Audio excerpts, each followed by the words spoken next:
घरगुती गॅसच्या किमती गगनाला भिडल्या असून दुसरीकडे गॅसचा मोठ्या प्रमाणात तुटवडा निर्माण झाल्याने गृहिणीचे व संपूर्ण परिवाराचे बजेट कोलमडले आहे. कारण घरगुती गॅस संपल्यामुळे जनतेला रोजगार सोडून त्यांना लाईनमध्ये उभे राहावे लागत आहे व त्यामुळे रोजगार जात आहे आणि गॅसही मिळत नाही. या परिस्थिती विरोधात युवक काँग्रेस व काँग्रेस कमिटीतर्फे निषेध आंदोलन करण्यासाठी सोमवार युवक काँग्रेस वतीने नांदगाव खंडेश्वर येथील नाल्यालगत अनोखे प्रतिकात्मक आंदोलन करण्यात आले.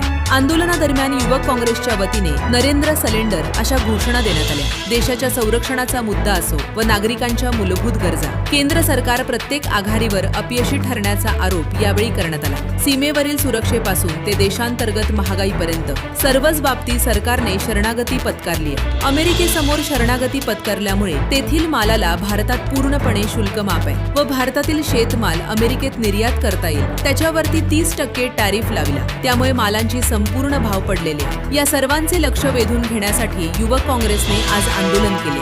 मोदीने गटारातून गॅस गोळा करून त्यावर चहा बनवण्याची किंवा गॅस चालवण्याच्या हास्यपद वक्तव्य केल्याने त्याचा निषेध व्यक्त करीत युवक काँग्रेसने नाल्यालगत आंदोलन केले. आंदोलनाचे नेतृत्व महाराष्ट्र प्रदेश युवक काँग्रेसचे महासचिव परीक्षित दादा जगताप, युवक काँग्रेसचे तालुका अध्यक्ष दीपक संजयराव भगत, शहर काँग्रेसचे अध्यक्ष अमोल भाऊ धौसे, युवक काँग्रेसचे उपाध्यक्ष मंगेश भाऊ जोगे, मोबाईल रियाज सय्यद मोफिक, अतुल भाऊ ठाकूर, रमेश भाऊ ठाकरे, राजेंद्र भाऊ पारधी, पवन भाऊ कारेकर, सुशील भाऊ थोरात, समीर भाऊ दहातोंडे, प्रमोद भाऊ इंझडकर, प्रदीप भाऊ ब्राह्मणवाडे, रणजित भाऊ मेश्राम, पंकज वानखडे, सूरज भाऊ सोनोने, तन्वीर भाई, पंकज दादा जगणे व इतर काँग्रेस पदाधिकारी उपस्थित होते. नुकतंच संपूर्ण देशामध्ये गॅस दरवाढ जाहीर करण्यात आली आहे आणि युद्धजन्य परिस्थितीमुळे गॅसचा शॉर्टेज देखील संपूर्ण देशात आहे. लोकांना रांगा लावत गॅससाठी वाट पाहावं लागत आहे. आज गॅसची बुकिंग केली तर 25 दिवसानंतर गॅस भेटत आहे. या 25 दिवसाच्या काळात गॅस संपल्यावर लोकांनी काय करायचं? ज्या ज्या ठिकाणी मेस किंवा हॉटेल आहे, जिथे विद्यार्थी आणि नोकरी करणारे युवक घरापासून दूर राहत आहे, तिथल्या मेस बंद होत आहे.